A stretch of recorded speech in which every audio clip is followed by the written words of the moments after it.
يا أيها الذين آمنوا اتقوا الله حق تقاته ولا تموتن إلا وأنتم مسلمون.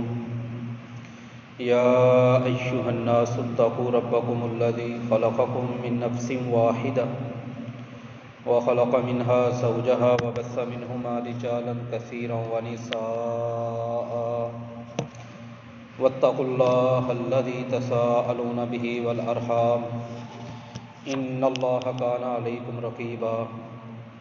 يا أيها الذين آمنوا اتقوا الله وقولوا قولا سديدا يصلح لكم أعمالكم ويغفر لكم ذنوبكم ومن يطع الله ورسوله فقد فاز فوزا عظيما. أما بعد فإن خير الحديث كتاب الله وخير الهدي هدي محمد صلى الله عليه وسلم وشر الأمور محدثاتها وكل محدثة بدعة وكل بدعة ضلالة وكل ضلالة في النار. قال الله عز وجل في القرآن المجيد والفرقان الحميد: بسم الله الرحمن الرحيم.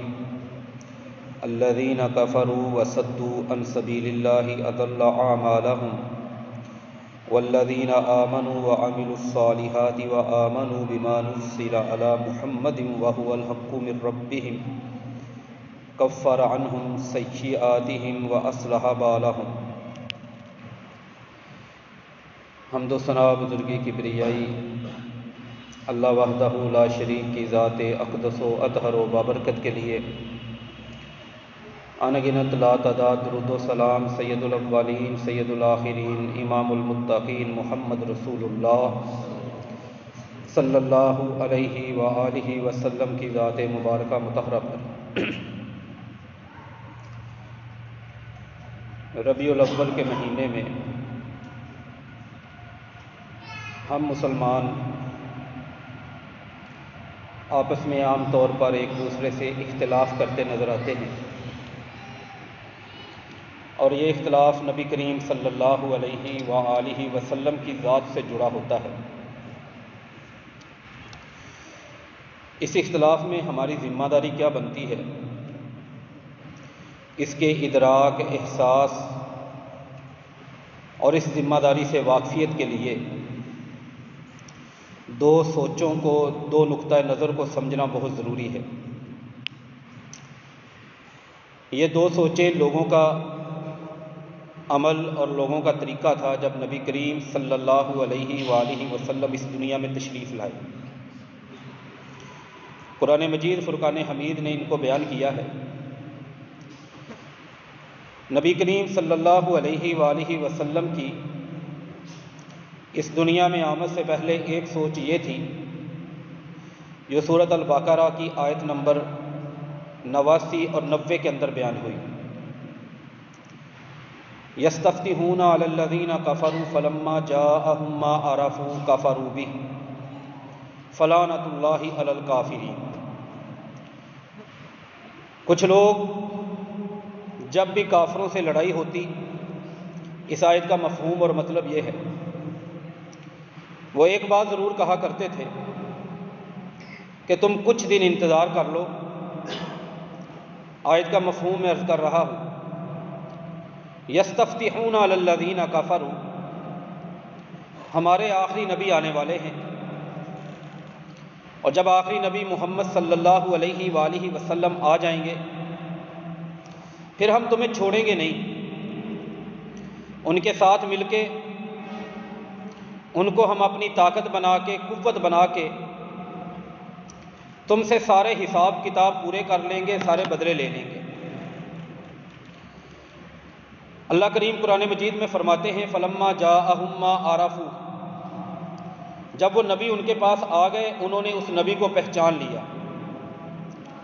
کفروا بہ، پھر انہوں نے اس بات کا انکار کر دیا، پھر ان کا انداز مختلف ہو گیا.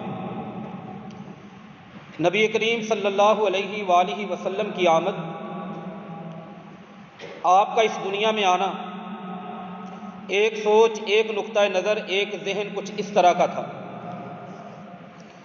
دوسری سوچ اور دوسرا نقطہ نظر کچھ لوگوں کا یہ تھا والذین آمنوا وعملوا الصالحات وآمنوا بما نزل علی محمد، وہ ایمان لے آئے فوراً جو نبی کریم صلی اللہ علیہ وسلم نے فرمایا، انہوں نے اپنا عمل بھی درست کیا اور نبی کریم صلی اللہ علیہ وسلم پر جو نازل کیا گیا محمد پر صلی اللہ علیہ وسلم، پورے قرآن مجید میں 4 مرتبہ اللہ تعالیٰ نے اپنے پیغمبر کا نام لیا ہے۔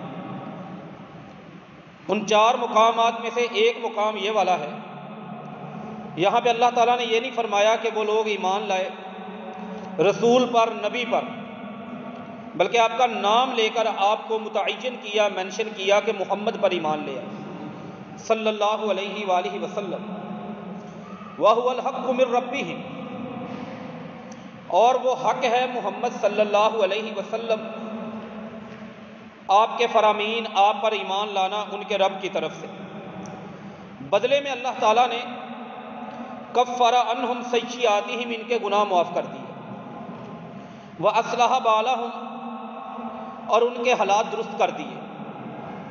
یہ قرآن مجید فرقان حمید کی 2 آیتیں میں نے آپ کے سامنے رکھی ہیں۔ ان دونوں آیتوں میں 2 نقطہ نظر کا، 2 فکر، 2 سوچوں کا بیان ہے۔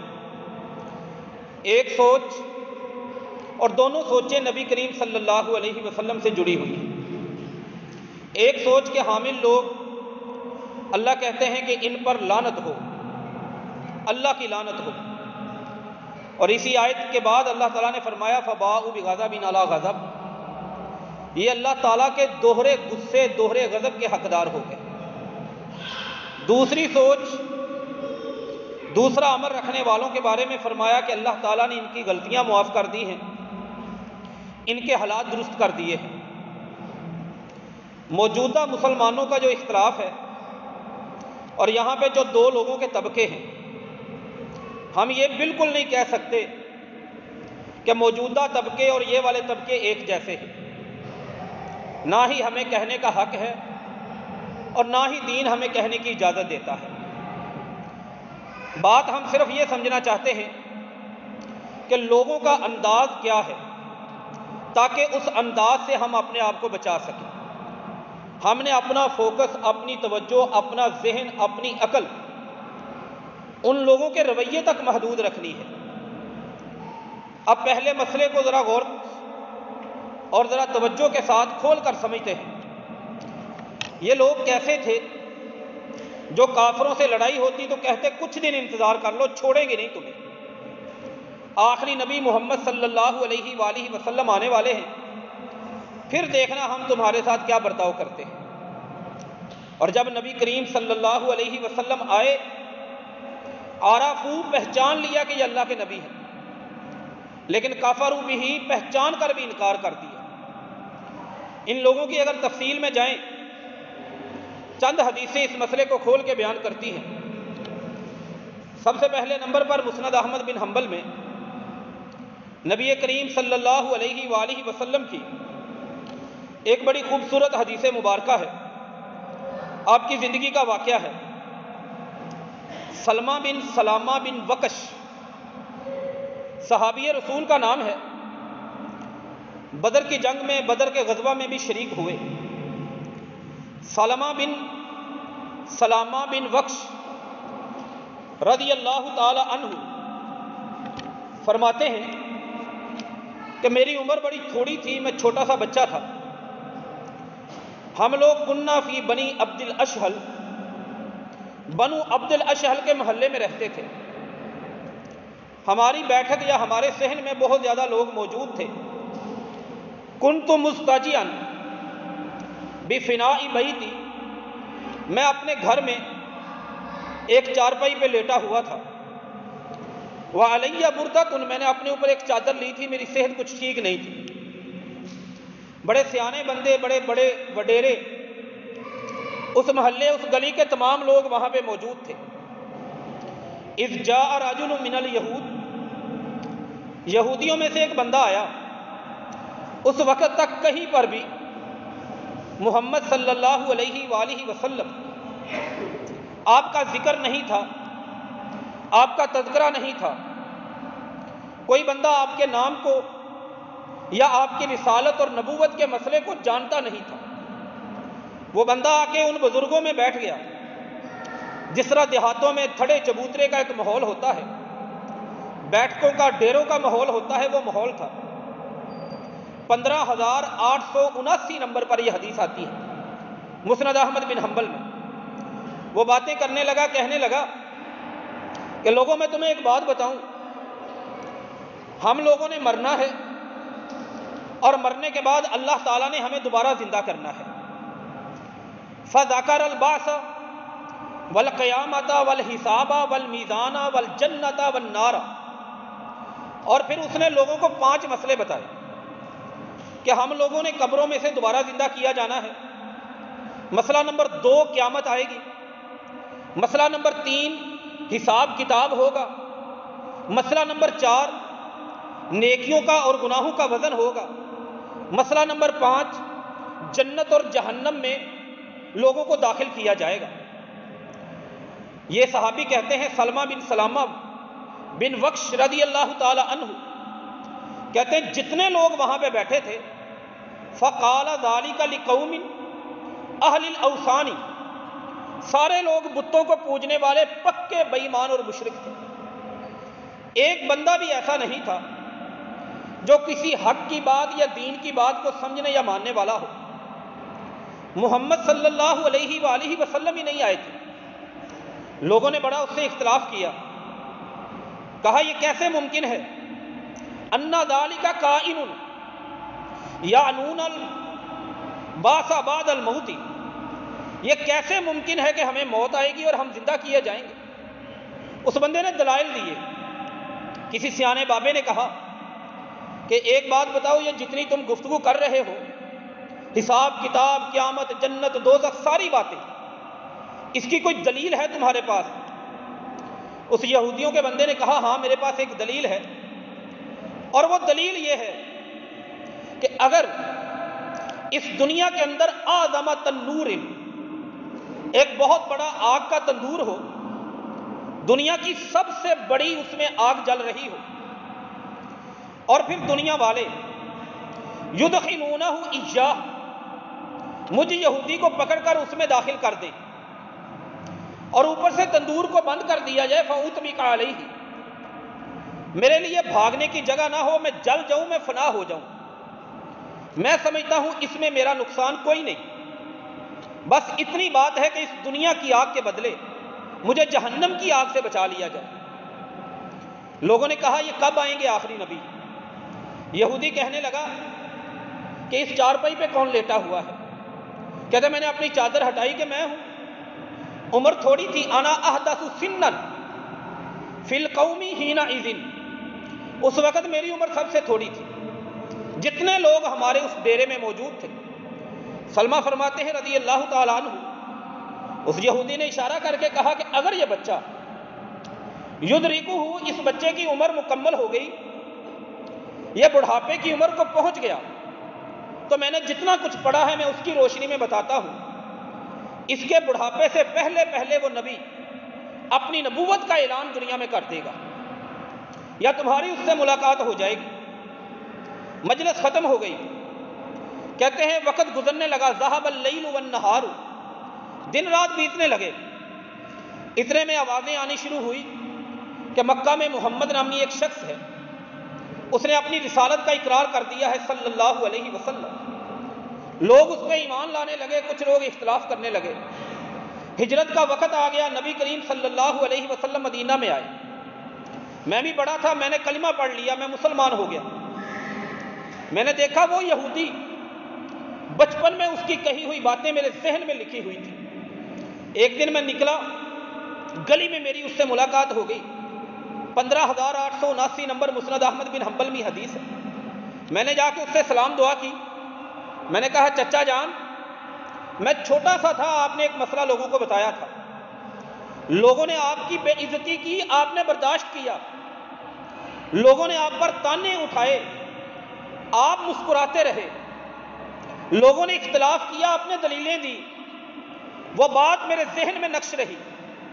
آج میری آنکھوں نے دیکھا کہ محمد صلی اللہ علیہ وسلم آپ کا کہا ہوا ایک ایک لفظ سچ ہے.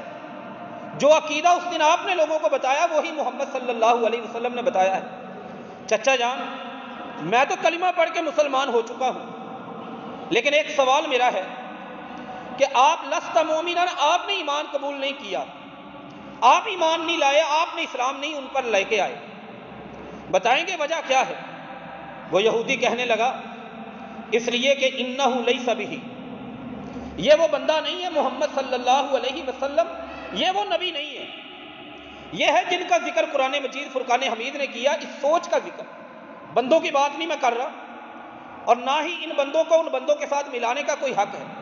نقطہ نظر، ذہن، سوچ، بولنے کا، تسلیم کرنے کا، ماننے کا ایک طریقہ یہ بھی تھا کہ نبی کریم صلی اللہ علیہ وسلم کی ذات کے ساتھ ان کو عقیدت تھی، محبت تھی، ان کے نعرے تھے، ان کے دعوے تھے. قرآن کھول کے بیان کرتا ہے کافروں کے ساتھ لڑائی ہوتی، کہتے ہیں رک جاؤ کچھ دن، آخری نبی محمد آنے والے ہیں صلی اللہ علیہ وسلم، تمہیں چھوڑیں گے نہیں. لیکن جب آپ آگے اللہ کی توحید سامنے رکھی، اپنی رسالت سامنے رکھی، ان کے عقیدے کی اصلاح کی بات کی، گناہوں سے توبہ کروانے کی بات کی، اختلاف کر گئے، کفروا بہ، کفر کر دیا نبی صلی اللہ علیہ وسلم کے پاس. اللہ کہتے ہیں بہت بری بات ہے، بئس ما اشتروا بہ، بڑی گندی بات ہے، بڑی غلط چیز لینے کی کوشش کر رہے ہو. اللہ کہتے ہیں فلعنۃ اللہ علی الکافرین، لعنت ہے. اللہ کہتے ہیں فباءوا بغضب علی غضب، انہوں نے کہا بچے یہ وہ نبی ہے ہی نہیں، میں نے کسی اور کی بات کی تھی، یہ وہ نبی نہیں ہے. ایک مثال. دوسری مثال، سلسلۃ الاحادیث الصحیحہ میں 3269 نمبر پر یہ حدیث آتی ہے. ایک صحابی وہ بیان کرتے ہیں، ابو صخر العقیلی رضی اللہ تعالی عنہ، جلبت جلوبۃ الی المدینہ، کہتے ہیں میں کاروباری بزنس مین بندہ تھا، مال تجارت کا کہیں سے خریدتا، لا کے مارکیٹوں میں بیچ دیتا. ایک دفعہ میں نے بڑا قیمتی مال خریدا، مدینہ کی مارکیٹ میں لے کے آ گیا، جلبت جلوبۃ فی سوق المدینہ، اور ساتھ میں نے ایک عہد کیا تھا کہ بڑا دنیا میں ہلا گلا اور دنیا میں ایک بڑی عجیب قسم کی الجھن ہے کہ کوئی شخص ہے محمد بن عبداللہ صلی اللہ علیہ وسلم، اس کا کلیم، اس کا دعویٰ یہ ہے کہ میں اللہ کا آخری پیغمبر ہوں، واللہ لألقینہ، اللہ کی قسم ہر صورت میں نے ان سے ملاقات کرنی ہے، لأسمعنہ، میں نے ان کی باتیں سننی ہیں تاکہ میں دیکھوں وہ کیا کہتے ہیں. کہتے ہیں میں مدینہ میں اپنا مال بیچ کے فارغ ہوا، فتلقانی محمد الرسول اللہ، محمد صلی اللہ علیہ وسلم گزرتے ہوئے مجھے دکھائی دیے. کسی نے مجھے بتایا یہی محمد ہے صلی اللہ علیہ وسلم. ومعہ ابو بکر و عمر، ابو بکر اور عمر رضی اللہ تعالی عنہما بھی ساتھ ہیں. ایک اس طرف ہے، ایک اس طرف، درمیان میں رسول اللہ صلی اللہ علیہ وسلم. کہتے ہیں تبعتہم، میں ان کے پیچھے چلنے لگا، کنت خلفہم، میں پیچھے پیچھے، وہ آگے آگے. وہ چلتے چلتے کوئی بات نہیں کی میں نے ان سے، نہ انہوں نے مجھ سے کوئی بات کی. فدخلوا الی الیہودی، وہ ایک یہودی کی طرف داخل ہو گئے. ایک گھر تھا، دروازہ تھا، وہاں پہ کہتے ہیں میں نے ایک لڑکے کو دیکھا، احسن الغلمانی، سب سے خوبصورت لڑکا، نوجوان، لیکن شدید بیماری میں، بالکل ایسے لگ رہا تھا جیسے ابھی اس کی جان نکل جائے گی. وہ چارپائی پہ ہے، اس کا والد پاس بیٹھا ہے، کتابیں والد نے بڑی بڑی کھولی ہوئی ہیں اور ان کتابوں کو دیکھ کے پڑھ رہا ہے. مجھے یہ محسوس ہوا کہ انہ یعزیہ فی ابن لہ، جیسے اس کی موت پر تسلی کا سلسلہ ہے، کوئی اپنے آپ کو تسلی دینے کے لیے. کہتے ہیں وہ محمد رسول اللہ صلی اللہ علیہ وسلم نے داخل ہوتے ہی اس بندے کو کہا انشدک بالذی انزل التوراۃ، اس لڑکے کے والد کو کہا آپ کو میں اللہ کی قسم دیتا ہوں جس اللہ نے تورات نازل کی ہے. انشدک بالذی فلق البحر للموسیٰ، میں اس اللہ کی قسم دیتا ہوں جس اللہ نے دریائے نیل میں راستہ بنا دیا تھا موسیٰ علیہ السلام کے لیے. دو قسمیں دینے کے بعد کہا صرف ایک بات بتاؤ کیا جس کتاب کو تم پڑھ رہے ہو اس کتاب کے اندر صفاتی و مخرجی، میرا تعارف ہے، میرا اس دنیا میں نبی بن کے آنا، اس کا ذکر موجود ہے؟ کہتے ہیں وہ بابا جو بیٹھا تھا نا کتاب پڑھنے والا، 3269 نمبر حدیث سلسلۃ الاحادیث الصحیحہ میں اس نے اپنا سر نہیں اٹھایا، بڑا کانفیڈنس، بڑا اعتماد، بڑا ڈرامہ کرنے کی اس نے کوشش کی، کتاب سے سر نہیں اٹھایا، نظر اٹھا کے پیغمبر کے چہرے کو نہیں دیکھا، فقال براسہ یعنی لا، اپنے سر کے ساتھ اشارہ کرتے ہوئے کہنے لگا اس کتاب میں نہ آپ کا کوئی تعارف ہے، نہ آپ کی کوئی نشانی ہے، نہ آپ کی کوئی صفت ہے، نہ نبی بن کے آنے کا ذکر ہے۔ اتنی بات کر دی، کہتے ہیں اس کا وہ بیٹا فقال ابن لہو، جو موت اور زندگی کی کشمکش میں تھا، زندگی کے آخری لمحے پر تھا، وہ جان اس کی نکلنے والی تھی، اس نے بڑی مشکل سے سر اٹھایا اور نبی صلی اللہ علیہ وسلم کو مخاطب کر کے کہنے لگا ای واللہ الذی فرق البحر وانزل التوراۃ، ہاں میں اس شخص کا بیٹا اس اللہ کی قسم کھا کے کہتا ہوں جس اللہ نے تورات نازل فرمائی، اس اللہ کی قسم کھا کے کہتا ہوں جس اللہ نے موسیٰ علیہ السلام کے لیے راستہ بنایا، میں نے خود اپنے ابا حضور کے پاس اس کتاب کے اندر وہ لفظ اور وہ عبارت پڑھی ہے جس میں محمد صلی اللہ علیہ وسلم آپ کی نشانیاں بھی موجود ہیں، آپ کا تعارف بھی موجود ہے۔ اتنی بات کہنے کے بعد اسی بچے نے کہا اشہد، میں گواہی دیتا ہوں اللہ الہ الا اللہ، کہ اللہ کے علاوہ کوئی عبادت کے لائق نہیں، اور میں گواہی دیتا ہوں کہ انک عبدہ و رسولہ، کہ آپ اللہ کے بندے ہیں اور اللہ کے رسول ہیں۔ ساتھ ہی اس بچے کی روح نکل گئی۔ یہ دو حدیثیں اور بھی کئی حدیثیں موجود ہیں۔ نبی کریم صلی اللہ علیہ وسلم نے فوراً ابو بکر اور عمر کو حکم دیا اقیم الیہود من اخیکم، یہ تمہارا بھائی ہے، یہ فوت ہونے والا مسلمان ہے، یہودیوں کو یہاں سے نکال دو، اس سے دور کر دو۔ خود نبی صلی اللہ علیہ وسلم نے اس کو کفن پہنایا، اس کو غسل دیا، اس کو خوشبو لگائی، وصلی علیہ، اور اس پر نماز جنازہ پڑھی۔ یہ دو حدیثیں۔ تیسری حدیث صحیح موارد الزمان میں اور صحیح ابن حبان میں آتی ہے۔ صحیح موارد الزمان میں 1351 نمبر پر یہ حدیث ہے۔ نبی کریم صلی اللہ علیہ وسلم نے خط لکھا، دنیا کی بہت بڑی بادشاہت اور طاقت کیسر روم کی طرف، فرمایا کوئی بندہ یہ خط اس کے پاس پہنچا دے۔ ایک صحابی کھڑے ہوئے، کہا خط پہنچا دوں وَإِن لَمْ اُقْتَلْ، بھلے مجھے قتل کیوں نہ کر دیا جائے۔ آپ نے فرمایا بھلے تمہیں قتل کیوں نہ کر دیا جائے، خط پھر بھی پہنچا رہا۔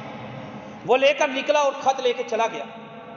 اس نے مختلف جگہ سے جائزہ لیا کہ کیسر روم کہاں ہے، بہت بڑا بادشاہ تھا، رومن امپائر کا پورا کنٹرول اس کے پاس تھا۔ پتہ چلا وہ بیت المقدس کی طرف گیا ہے۔ اس نے وہ خط کسی نہ کسی طرح اس بادشاہ تک پہنچا دیا۔ کیسر روم نے خط پڑھا، خط پڑھنے کے بعد پوری تفصیل کے بعد اس نے جس جگہ پہ کھڑا تھا کہا سارے دروازے بند کر دو، فَأَمَرَ بِأَبْوَابِ قَصْرِهِ فَغُلِّقَتْ، دروازوں کو تالے لگوا دیے، کنڈیاں لگوا دی۔ ثُمَّ بَعَثَ مُنَادِيًّا، اپنے اعلان کرنے والے کو بلایا، کہا جاؤ بچے باہر جا کے لوگوں کو اکٹھا کر کے اعلان کر دو، ساری آرمی کے اندر، ساری فوج کے اندر، کہ رومن امپائر کا فرما روا بادشاہ کیسر ان قیصر قد آمن بنبیشی محمد صلی اللہ علیہ وسلم، کہ محمد صلی اللہ علیہ وسلم پر تمہارا بادشاہ ایمان لے آیا۔ اس نے جا کے اعلان کر دیا، ساری فوج وقت تسلح اسلحے سے لے پوری طرح آراستہ پیراستہ انہوں نے آ کے کیسر روم کی اس بلڈنگ کو گھیرے میں لے لیا، دروازے توڑ دیے، اندر داخل ہو گئے، کہا ہم نے تمہیں چھوڑنا نہیں، قتل کر دیں گے، تم نے یہ دین کیسے بدلا ہے، یہ نقطہ نظر کیسے بدلا ہے۔ کیسر روم کہنے لگا شاید تم دیوانے ہو گئے ہو، میں تو انظر صبرکم، میں تو یہ دیکھ رہا تھا کہ تمہارے اندر استقامت کتنی ہے، میرا اعلان سن کے تم اپنے دین کے ساتھ مخلص رہتے ہو یا تم بھی اپنا دین بدل لو گے۔ میں نہیں مانتا کسی محمد صلی اللہ علیہ وسلم کو، میں نہیں جانتا اس کی رسالت، اس کی نبوت کو، میں تو اسی دین پر قائم ہوں۔ اور ساتھ ہی لوگوں نے اس کو سجدے شروع کر دی۔ عیسائی تھے، ان کے ہاں یہ طریقہ چلتا تھا۔ پھر اس نے الگ سے ایک خط لکھا، اس خط میں لکھا کہ انا مسلمون، میں مسلمان ہوں، نبی کریم صلی اللہ علیہ وسلم کی طرف بھیجا، وبعث الیہ دنانیر، سونا بھی آپ کی طرف بھیجا۔ آپ نے اس کا خط پڑھا، فرمایا کذب عدو اللہ، دشمن ہے اللہ کا، جھوٹ بولتا ہے، بکواس کرتا ہے کہ میں مسلمان ہوں، یہ منافقت کی ہے اس نے۔ آپ نے اس کے سارے دینار لوگوں میں تقسیم کر دیے۔ یہ لفظ کہے صحیح موارد الظمآن 1351 نمبر پر صحیح سند سے مروی حدیث۔ یہ 3 حدیثیں ہمیں لوگوں کی سوچ بتاتی ہے کہ نبی کریم صلی اللہ علیہ وسلم کی ذات، اس کا تذکرہ موجود ہے، اس کے ساتھ عقیدت موجود ہے، ان کا پورا تعارف موجود ہے، لیکن جب بات آتی میرے نبی محمد صلی اللہ علیہ وسلم، آپ کی دعوت کی، آپ کے پیغام کی، آپ کے حکم کی، آپ کا لایا ہوا دین، دین اسلام، اس کی بات آتی، پھر کسی کی انا آڑے آ گئی، کسی کا ملک آڑے آ گیا، کسی کا پروٹوکول آڑے آ گیا، اور کسی کی ضد آڑے آ گئی۔ ایک یہ ہے جب نبی کریم صلی اللہ علیہ وسلم دنیا میں تشریف لائے، کچھ لوگوں کا انداز یہ تھا۔ اب دوسرا انداز کیا ہے؟ ایک انداز یہ تھا کہ کسی بندے نے اپنی پھر برادری کی طرف نہیں دیکھا، کسی بندے نے اپنے رشتہ داروں کی طرف نہیں دیکھا، اپنے بڑے وڈیروں کی طرف نہیں دیکھا، بس ایک ہی بات تھی کہ یہ بات میرے محمد کی ہے صلی اللہ علیہ وسلم۔ اب زندگی بچے یا نہ بچے، اب مجھے کوئی فائدہ دنیا کا رہے یا نہ رہے، یہ میرے پیغمبر کا حکم ہے، یہ میرے پیغمبر کی بات ہے، یہ میرے پیغمبر کی سنت ہے۔ اب میرے لیے ساری گنجائشیں ختم، میرے لیے ساری وسعتیں ختم۔ اب میری ذمہ داری یہ ہے کہ میں نے اپنے نبی کی بات پہ عمل کرنا ہے۔ بڑے بڑے حکمران تھے، 2-3 مثالیں ہم دیکھتے ہیں۔ سیدنا ابو بکر صدیق رضی اللہ تعالیٰ عنہ خلیفہ بن گئے۔ سنن الکبریٰ للبیہقی میں 17632 نمبر پر یہ حدیث آتی ہے۔ کئی لوگ مرتد ہو گئے، اسلام سے پھر گئے۔ نبی کریم صلی اللہ علیہ وسلم کی وفات کے بعد کی بات ہے، انہوں نے خالد بن الولید رضی اللہ تعالیٰ عنہ کو، مسیلمہ کذاب، طلحہ اسدی، ان لوگوں سے نمٹنے کے بعد، جو وہ لوگ جو زکوٰۃ کے منکر تھے، زکوٰۃ نہیں دے رہے تھے، مدینہ کے قریب بنو غطفان، بنو اسد، بنو غفار کے لوگ تھے، ان کا رخ کیا ہوا تھا۔ وہ لوگ بہت زیادہ ان سے لڑائی ہوئی، جنگ ہوئی، کئی لوگ ان کے مارے گئے، کئی مسلمانوں کے لوگ شہید ہوئے۔ پھر وہ لوگ اکٹھے ہو کے آ گئے، کہنے لگے ابو بکر صدیق رضی اللہ تعالیٰ عنہ سے کہ آپ لوگ ہمارے ساتھ صلح کر لیں، اور صلح میں یہ لڑائی بند کر دیں، ہم آپ کو زکوٰۃ بھی دیں گے، اور آپ کی جو حکومتی رٹ ہے اس کو چیلنج نہیں کریں گے، جو آپ کہیں گے وہ ہم ماننے کے لیے تیار ہیں۔ سیدنا ابو بکر صدیق رضی اللہ تعالیٰ عنہ حکمران تھے، خلیفہ تھے، صحابی تھے، ساری زندگی میرے نبی صلی اللہ علیہ وسلم کی نبوت والی اکیڈمی میں گزاری تھی، جانتے تھے، پہچانتے تھے دین اسلام کیا ہے۔ فرمایا ٹھیک ہے، 2 ہی آپشنز ہیں، یا تو تباہ کن جنگ ہوگی یا تمہیں رسوا کر دینے والی صلح ہوگی، بتاؤ کیا چاہتے ہو۔ کہنے لگے کہ جنگ کیا، تو ہمیں پتہ ہے، تباہ کن جنگ کا مطلب کیا ہے، یہ صلح اور صلح میں ہماری رسوائی، یہ مسئلہ تھوڑا سا کھول کے بیان کر دیں۔ سیدنا ابو بکر صدیق رضی اللہ تعالیٰ عنہ نے کہا صلح ہوگی کہ ما اصبتم منا، جو تم نے لڑائی میں ہمارا مال، تلواریں، گھوڑے، اونٹ یا کوئی اور جانور تمہارے قبضے میں گیا ہے، وہ تردون الینا، وہ تم ہمیں واپس کر دو گے، لیکن تمہاری کوئی چیز ہم واپس نہیں کریں گے۔ نمبر 2، تمہارا جتنا زکوٰۃ کا وصولی کا مال بنتا ہے وہ تمہیں سارا ہمیں دینا پڑے گا۔ انہوں نے کہا یہ ہمیں قبول ہے۔ تیسری کہ جو لوگ ہمارے قتل ہوئے ہیں، قتلانا تدونہم، تم ان کی دیت ہمیں دو گے۔ ہر بندہ جو تم نے ہمارا اس جنگ میں، اس لڑائی میں جس کو شہید کیا ہے، اس کی دیت جو آج کے حساب سے کروڑوں کی بنتی ہے، وہ تمہیں ادا کرنی پڑے گی، اور ہم تمہارے مقتولین کی دیت ادا نہیں کریں گے۔ ایک صحابی کھڑے ہوئے، سیدنا عمر بن خطاب رضی اللہ تعالیٰ عنہ کہا آپ خلیفہ ہیں، ہم آپ کا احترام کرتے ہیں، آپ امیر المومنین ہیں، ہم آپ کی اطاعت کرتے ہیں، لیکن آپ نے یہاں پہ جو تقریر فرمائی ہے، جو آپ نے باتیں کہی ہیں، ان میں سے دو باتیں ان کی دین میں گنجائش ہے، ان باتوں کو ہم مانتے ہیں، لیکن تیسری بات جو آپ نے کہی کہ اس جنگ میں جو ہمارے لوگ شہید ہوئے ان کی دیت ادا کرو، آپ امیر المومنین، آپ خلیفۃ المسلمین، آپ ابو بکر صدیق رضی اللہ تعالیٰ عنہ، لیکن آپ کی یہ بات، یہ دین حق جو دین اسلام ہے اس میں اس بات کی جگہ نہیں بنتی، اس لیے کہ جو ہمارے لوگ لڑے ہیں وہ اللہ کے لیے لڑے ہیں، قاتلوا فی اجر اللہ، اللہ تعالیٰ سے اجر لینے کے لیے لڑے ہیں، لہذا ان کی ہم دیت نہیں لے سکتے، جو ان کے لڑے ہیں جو ان کا انجام ہوگا وہ اللہ کو معلوم ہے، لیکن ہم اپنے اللہ کی خاطر لڑنے والوں کی جانوں کی قیمت نہیں وصول کر سکتے۔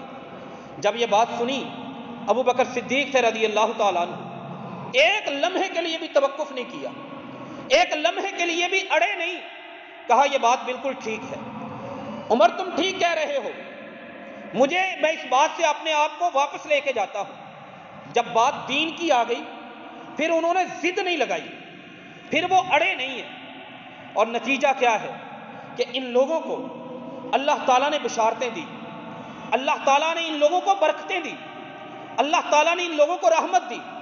مسلم کی حدیث ہے 368 نمبر پر، عبد الرحمن بن ابزہ بیان کرتے ہیں رحمہ اللہ تعالیٰ، عمر بن خطاب زمین پہ سوچے اللہ قرآن بنا کے نازل کر دے، گلی میں چلے شیطان گلیاں بدل لے، وہ عمر رضی اللہ تعالیٰ عنہ اتنے عظیم علم والے، ایک بندہ آیا مسئلہ پوچھنے کے لیے، کہنے لگا انا جنوب، میں جنبی ہو گیا ہوں، لم اجد ماء، پانی نہیں ملا، میرے لیے کیا حکم ہے، تیمم کر کے نماز پڑھ لوں یا انتظار کروں جب پانی ملے گا غسل کر کے نماز پڑھوں؟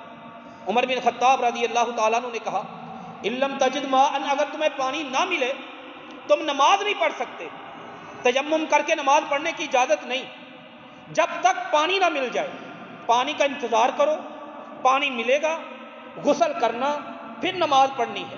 ایک عام سا صحابی سیدنا عمار بن یاسر رضی اللہ تعالیٰ عنہ عمر بن خطاب کے پاس بیٹھے ہوئے، خلیفہ کے پاس، حکمران کے پاس، انہیں کہنے لگے اے عمر رضی اللہ تعالیٰ عنہ اما تذکر، وہ دن یاد نہیں، وہ قصہ یاد نہیں، آپ تھے میں تھا، ہم سفر کر رہے تھے، ہم جنبی ہو گئے تھے، ہمیں پانی نہیں ملا تھا، تو میں نے مٹی میں لیٹ کر اپنے آپ کو لوٹ پوٹ کرنا شروع کر دیا تھا، فاطمعت، اور نبی کریم صلی اللہ علیہ وسلم کے پاس آ کے یہ بات بیان کی تھی، مٹی میں لوٹ پوٹ ہونا، اس کے بعد نماز پڑھنا، تو ہمارے نبی صلی اللہ علیہ وسلم نے فرمایا تھا تمہیں مٹی میں لیٹ کر لوٹ پوٹ ہونے کی ضرورت نہیں تھی، غسل فرض ہو گیا، پانی نہیں ملا کسی وجہ سے، تم صرف یہ کرتے اپنے دونوں ہاتھ مٹی پہ مارتے، اس کے بعد چہرے پہ ہاتھوں پہ پھیرتے، تیمم کر کے نماز پڑھ لیتے۔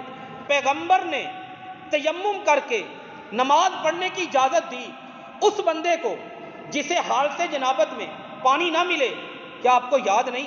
عمر بن خطاب رضی اللہ تعالی عنہ جب نبی کی بات آ گئی، جب نبی کا فرمان آ گیا، ایک لمحے کے لیے بھی نہیں ڈٹے کہ نہیں یہ نہیں ہو سکتا، یہ تم نے کیسے کہہ دیا، خاموش ہو گئے۔ عمار بن یاسر رضی اللہ تعالیٰ عنہ کہنے لگے اب ایک بات بتائیں، یہ حدیث، یہ قصہ میں اگر بیان کروں آپ یہ تو نہیں سمجھیں گے کہ میں آپ کی مخالفت کر رہا ہوں، آپ حکمران ہیں، خلیفہ راشد ہیں۔ فرمایا نہیں، تم بیان کر سکتے ہو، کرو بیان، عمر کی بات کوئی ویلیو نہیں رکھتی، نبی کی بات کے مقابلے میں بات ویلیو رکھتی ہے، حیثیت رکھتی ہے تو محمد صلی اللہ علیہ وآلہ وسلم۔ ایک اور مثال، سیدنا عبداللہ بن عمر بیٹھے ہیں، جامع ترمذی میں حدیث ہے 824 نمبر پر، ایک بندہ آیا، جاء رجل من اہل الشام، ملک شام سے تعلق ہے، حج کا وقت ہے، عبداللہ بن عمر سے کہنے لگا رضی اللہ تعالیٰ عنہما سے، شیخ ایک مسئلہ بتائیں۔ کہا پوچھو کیا مسئلہ ہے؟ فرمایا سأل عن حج المتعہ، حج تمتع کے بارے میں، کیا حج تمتع ہم کر سکتے ہیں کہ نہیں؟ حج تمتع کا مطلب جیسے ہم پاکستانی لوگ حج کرتے ہیں، حج کے دنوں میں یہاں سے ویزا لگوا کے احرام باندھ کے جاتے ہیں، جا کے عمرہ کرتے ہیں، احرام کھول دیتے ہیں، پھر دوبارہ احرام باندھ کے حج کرتے ہیں۔ ایک ہی سفر میں عمرہ اور حج اکٹھا کرنا، اسے حج تمتع کہتے ہیں۔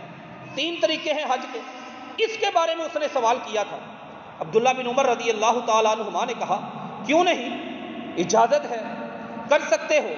وہ بندہ کہنے لگا ان اباک قد نہا، شیخ آپ کے والد محترم، آپ کے بزرگ، آپ کے اور ہمارے خلیفہ عمر بن خطاب رضی اللہ تعالیٰ عنہ، انہوں نے منع کیا ہے کہ حج تمتع نہیں کر سکتے اکٹھے، حج اور عمرہ ایک سفر میں اکٹھا نہیں ہو سکتا۔ سیدنا عبداللہ بن عمر رضی اللہ تعالیٰ عنہ، 4 باتیں تھی سمجھنے والی، صرف عبداللہ بن عمر اور عمر بن خطاب 2 افراد کا نام نہیں۔ پہلا کہ یہ باپ اور بیٹا بھی ہیں آپس میں، نمبر 2 وہ خلیفہ راشد بھی ہیں، نمبر 3 وہ صحابی ہیں اور سینئر ہیں، نمبر 4 کہ وہ وقت کے حکمران بھی ہیں۔ لیکن عبداللہ بن عمر رضی اللہ تعالی عنہما نے جب اپنے باپ کی بات کو، وقت کے حاکم کی بات کو اور سینئر صحابی کی بات کو سنا اور نبی کریم صلی اللہ علیہ وسلم کی بات کو دیکھا کہ وہ اور ہے، فوراً انہوں نے کہا کہ اب تو مجھے بتائے گا کہ امر ابی یتبع او امر رسول اللہ، بات میرے باپ کی ماننی چاہیے یا بات اللہ کے رسول کی ماننی چاہیے، تو مجھے بتا۔ اس نے سر جھکا لیا کہ بات تو اللہ کے رسول کی ماننی چاہیے صلی اللہ علیہ وسلم۔ ڈیفینڈ نہیں کیا اپنے والد کو کہ نہیں دیکھو میرے والد ہیں، سینئر صحابی ہیں، پیغمبر کے ساتھ وقت گزارا ہے، علم ان کا بڑا وسیع ہے، حکمرانی ان کی بڑی مضبوط ہے، کوئی نہ کوئی تو ان کے پاس سپیس ہوگی، کوئی نہ کوئی تو دلیل ہوگی، کوئی نہ کوئی تو جگہ ہوگی، کوئی نہ کوئی تو نقطہ نظر ہوگا۔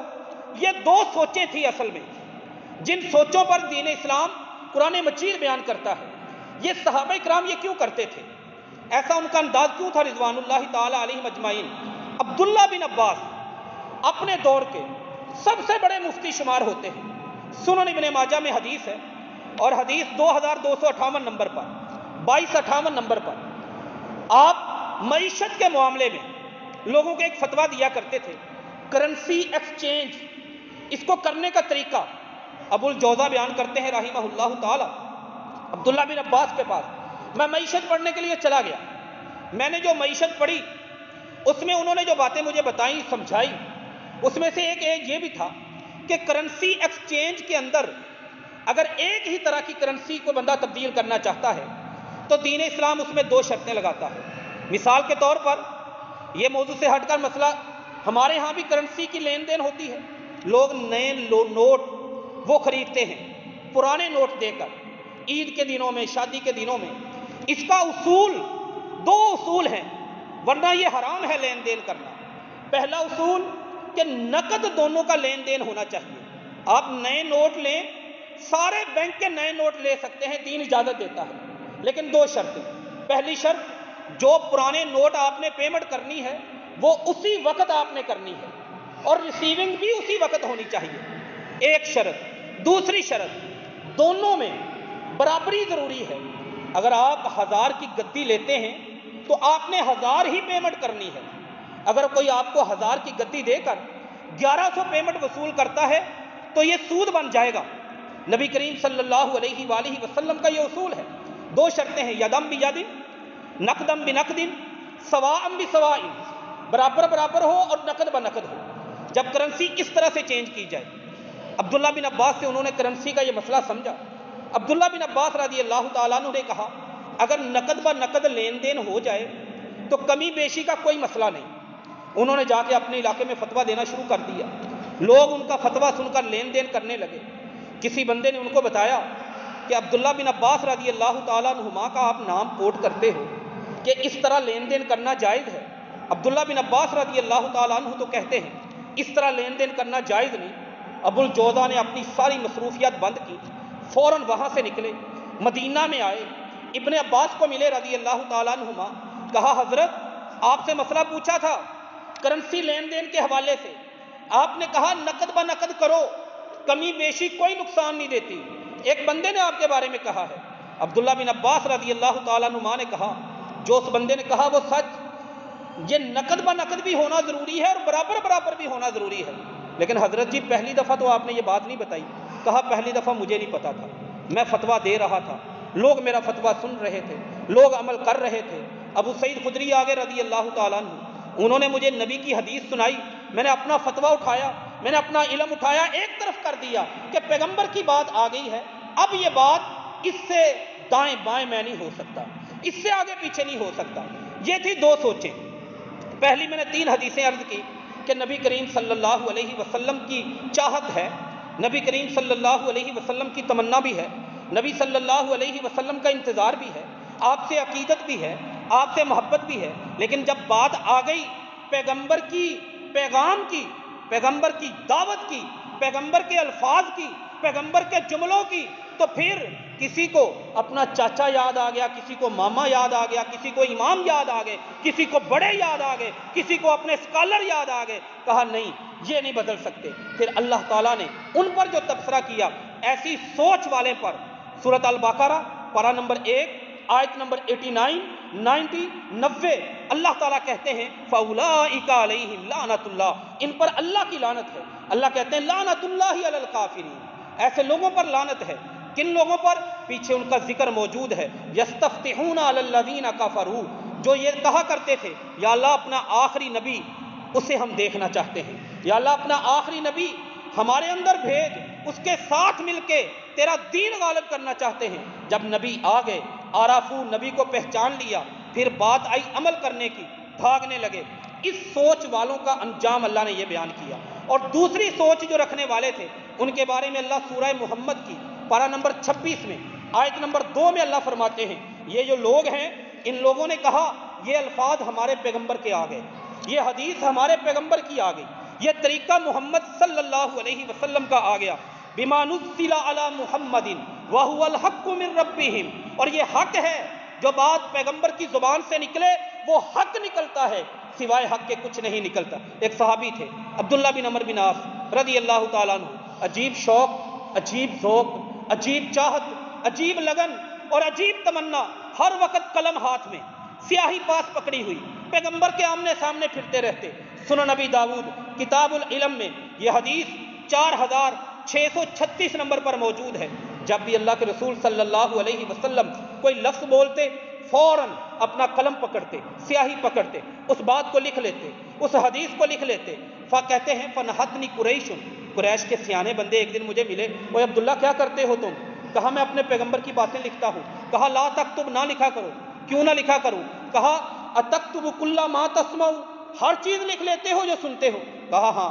فرمایا انما ہوا بشر، اللہ کے نبی محمد صلی اللہ علیہ وسلم بھی آخر انسان ہیں، انسان کے ساتھ غصہ بھی ہوتا ہے، انسان کے ساتھ خوشی بھی ہوتی ہے، انسان کے ساتھ دکھ بھی ہوتا ہے، پریشانی بھی ہوتی ہے، غصہ نہیں بھی ہوتا. ہو سکتا ہے نبی کریم صلی اللہ علیہ وسلم مختلف کیفیات میں مختلف الفاظ بولتے ہو، تم ہر بات لکھ لیتے ہو. کہتے اس دن میں نے سوچا کہ ہاں یہ بات تو ان کی ٹھیک ہے، یہ جو آرگو کر رہے ہیں، مجھے دلیل دیتے ہیں، بات تو ان کی ٹھیک ہے، مجھے نہیں لکھنی چاہیے. میں نے لکھنا چھوڑ دیا. ایک دن نبی صلی اللہ علیہ وسلم سے ملاقات ہوئی. فرمایا عبداللہ پہلے لکھ لیا کرتے تھے ہر بات، اب نہیں لکھتے. اللہ کے نبی صلی اللہ علیہ وسلم، مجھے قریش نے منع کیا. کیا کہا انہوں نے؟ اللہ کے رسول انہوں نے کہا آپ انسان ہیں، آپ کبھی غصے میں ہم کلام ہوتے ہیں، کبھی خوشی میں ہم کلام ہوتے ہیں، ہر بات نہیں لکھنی چاہیے. فرمایا عبداللہ لکھا کرو، میرے منہ سے نکلنے والے الفاظ لکھا کرو. اس لیے آپ صلی اللہ علیہ وسلم نے اشارہ الی فیہ، اپنی انگلی اٹھائی، اپنے منہ کی طرف اشارہ کیا. فرمایا عبداللہ لکھا کرو، ان ہونٹوں سے آج تک سوائے حق کے کوئی اور نکلا ہی نہیں. میرے پیغمبر کی زبان سے جب بھی نکلتا ہے حق نکلتا ہے. ان لوگوں کو سمجھ آئی یہ صحابہ کا تھا کہ پیغمبر کے الفاظ آئے، ان کا یقین تھا، ان کا ایمان تھا، ان کا عقیدہ تھا، ان کا منہج تھا، ان کی سوچ تھی کہ یہ ہمارے پیغمبر کے الفاظ ہیں. وَهُوَ الْحَقُّ مِن رَبِّهِمْ، یہ رب کی طرف سے حق ہے. آج بھی آپ دنیا کا جائزہ لے لیں، میں اگر اپنے آپ کو دیکھوں، میں پوری گلی اپنی سجا لیتا ہوں، اس میں سجاوٹ بھی ہے، بناوٹ بھی ہے، آرائش بھی ہے، زیبائش بھی ہے، چمک بھی ہے، دمک بھی ہے، جھنڈیاں بھی ہیں، جھنڈے بھی ہیں، پرچم بھی ہیں، جلوس بھی ہیں، پہاڑیاں بھی ہیں، ہر چیز موجود ہے. لیکن اگر مجھے کہا جائے اتنا کچھ عشق نبی کے نام پہ کر رہے ہو، الفاظ جائز ہے یا نہیں، صحیح ہے یا غلط، اٹھا کے ایک طرف رکھ دے. منٹ کے لیے معاشرے کو انالسس کر لیں، تم عشق نبی کے نام پہ یہ کر رہے ہو، محبت نبی کے نام پہ کر رہے ہو، پیارے نبی کے نام پہ کر رہے ہو، عقیدت نبی کے نام پہ کر رہے ہو۔ حضرت جی یہ داڑھی کیوں نہیں رکھی؟ یہ لباس تمہارا سنت کے مطابق کیوں نہیں؟ تم مسجد میں نمازی باجماعت کیوں نہیں؟ تم اپنے عقیدے کو محمد صلی اللہ علیہ وسلم والا عقیدہ کیوں نہیں؟ اگر میں اس جگہ پہ کھڑا ہو کر میرے سامنے حدیث آ جائے پیغمبر کی، من احدث فی امرنا ھذا ما لیس منہ فہو رد، جو نیکی کے کام پر، نیکی کے نام پر ایسا کام کرے جو محمد عربی نے نہیں کیا صلی اللہ علیہ وسلم، جو ابو بکر و عمر نے نہیں کیا، عثمان و علی نے نہیں کیا، طلحہ و زبیر نے نہیں کیا، جو مدینہ میں نہیں ہوا، جو مکہ میں نہیں ہوا، قرون اولیٰ میں نہیں ہوا، جو ائمہ کی کتب میں ذکر موجود نہیں، طریقہ موجود نہیں، تم کیوں کر رہے ہو؟ اگر وہاں پر میں فلسفہ لے کے بیٹھ جاؤں، بھائی باتیں تو تمہاری ٹھیک ہیں، لیکن یہ میری محبت ہے، یہ میرے جذبات ہیں، یہ میرا پیار ہے، یہ میری عقیدت ہے، مجھے کرنے دو، مجھے یہ باتیں نہ بتاؤ، مجھے کرنے دو۔ اگر میں یہ سوچ لے کے بیٹھ جاؤں تو معذرت کے ساتھ اس سوچ والوں پر قرآن مجید جو تبصرہ کرتا ہے وہ بڑا خوفناک ہے، وہ ہلاکت والا تبصرہ ہے، وہ بربادی والا تبصرہ ہے۔ اور اگر مجھے کوئی ان تمام کام کرنے کے اوپر مجھے پیغمبر کی حدیث بتائے، مجھے پیغمبر کی سنت بتائے اور مجھے پیغمبر کا منہج سمجھائے کہ نبی صلی اللہ علیہ وسلم وہ یہ کہتے ہیں، ان کا پیغام، ان کی اطاعت، ان کی اتباع قرآن یہ کہتا ہے، اس کی مجھے ضرورت ہے اپنے ہر عمل میں، معیشت میں، معاشرت میں، تجارت میں، سیاست میں، خوشی میں، غمی میں، بچپن میں، جوانی میں، اسرت میں، جسرت میں، گلی میں، محلے میں، مسجد میں، بازار میں، جنازے میں، نکاح میں، ہر جگہ پر مجھے پیغمبر کی اتباع کی فکر ہونی چاہیے، پیغمبر کی اطاعت کی فکر ہونی چاہیے۔ اور میں کہوں وَهُوَ الْحَقُّ مِن رَبِّهِمْ، تو یہ پھر وہ لوگ ہیں جن کے بارے میں اللہ کہتے ہیں اولئک هم الفائزون، کامیاب ہیں، اولئک هم المفلحون، فلاح پا گئے، اولئک هم الراشدون، ہدایت یافتہ ہو گئے۔ پھر جنت ان کی میزبان ہے، جنت ان کی منتظر ہے۔ اللہ سے دعا ہے اللہ تعالی ہمیں صحابہ والی سوچ اپنے اندر پیدا کرنے کی توفیق عطا فرمائے، پیغمبر کی حدیث، پیغمبر کے الفاظ کی قدر کرنے کی توفیق عطا فرمائے، اطاعت اور اتباع پہ اپنے آپ کو لانے کی اور کھڑا کرنے کی توفیق عطا فرمائے۔ وما علینا الا البلاغ المبین۔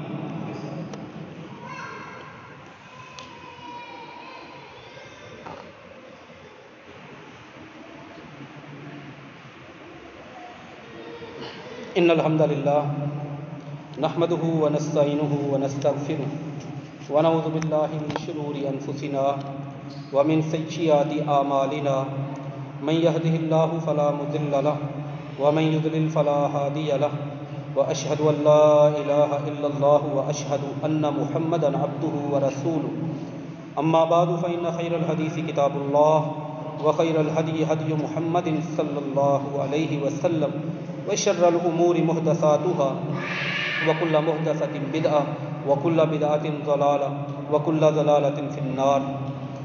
عزیز سامعین کرام، ایک انتہائی ضروری اعلان ہے، اگلا خطبہ جمعہ 22 اکتوبر کا انشاءاللہ العزیز میرے اللہ کے فضل، میرے اللہ کی توفیق سے آپ کے اس ادارے میں، اس مسجد میں استاذ الاساتذہ فاضل مدینہ یونیورسٹی اور اس وقت اللہ تعالیٰ کے فضل سے پاکستان کے بلکہ دیگر ممالک کے جو بڑے ترین علماء ہیں ان میں سے ایک نام ہے حافظ محمد شریف صاحب حافظہ اللہ تعالی، وہ خطبہ جمعہ ارشاد فرمائیں گے۔ اور اس خطبہ جمعہ کے ساتھ دوسرا جو پروگرام ہے، آپ کے اس ادارے میں آپ کے بیٹے، آپ کے بھائی جو زیر تعلیم ہیں، ان کا ششماہی امتحان ہوا ہے، اس کے نتائج، اس کا رزلٹ اناؤنس کیا جائے گا اور نمایاں کامیابی حاصل کرنے والے بچوں کو حوصلہ افزائی کرتے ہوئے انعامات سے نوازا جائے گا۔ ان دونوں چیزوں میں آپ کی شرکت جو ہے آپ کے اور ہمارے لیے بہت بڑے اجر کا باعث ہے۔ دونوں کاموں سے مراد دینی طلباء کی حوصلہ افزائی کرنا اور خطبہ جمعہ ایک ایسے عالم اور محقق، ان کے علمی نکات پر مشتمل سننا، یہ دونوں ہی بڑے عظیم کام ہے۔ میری آپ سے گزارش ہے، آپ جتنے لوگ بیٹھے ہیں آپ تو اس مسجد کے نمازی ہیں یقیناً، کم از کم اپنے ساتھ زیادہ سے زیادہ جتنے بھی افراد لا سکیں وہ آپ ضرور کوشش کر کے دعوت بھی دیں۔ پورا ہفتہ آپ کے پاس ہے، لوگوں کو قائل کریں، لوگوں کو لے کے بھی آئیں۔ اللہ تعالیٰ آپ کی یہ دعوت، ان کو لانا آپ کے اور ہمارے حق میں قبول و منظور فرمائے اور ان لوگوں کی ہدایت کا، ہماری ہدایت کا باعث اور سبب بنائے اللہم انصر الاسلام والمسلمین، اللہم اشف مرضانا ومرضى المسلمین۔ سبحان ربک رب العزة عما یصفون وسلام علی المرسلین والحمد للہ رب العالمین۔